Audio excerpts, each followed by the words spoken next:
Ces grappes sont des rescapés. Le gel de cet hiver a détruit la moitié de la récolte.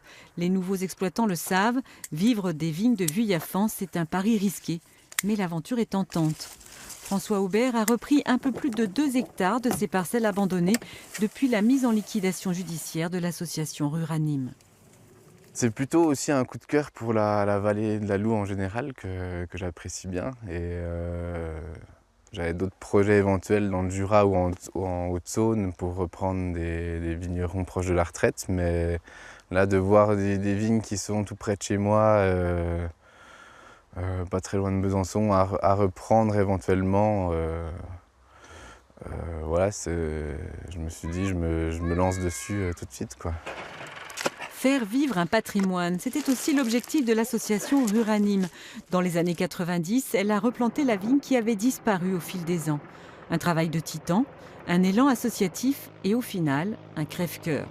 L'épopée rurale s'est finie par une vente aux enchères en juillet 2015.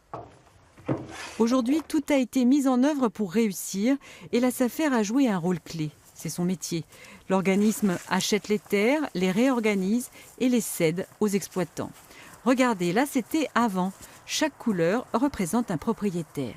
Un rang de vigne pouvait donc en avoir 3.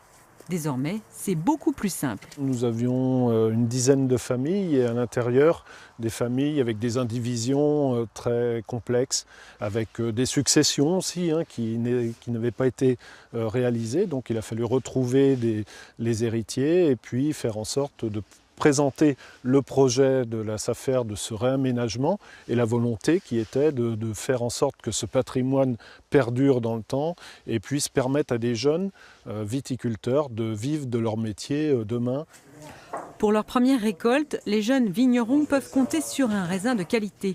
Chardonnay, Auxerrois, Pinot Noir n'ont plus qu'à livrer leur saveur.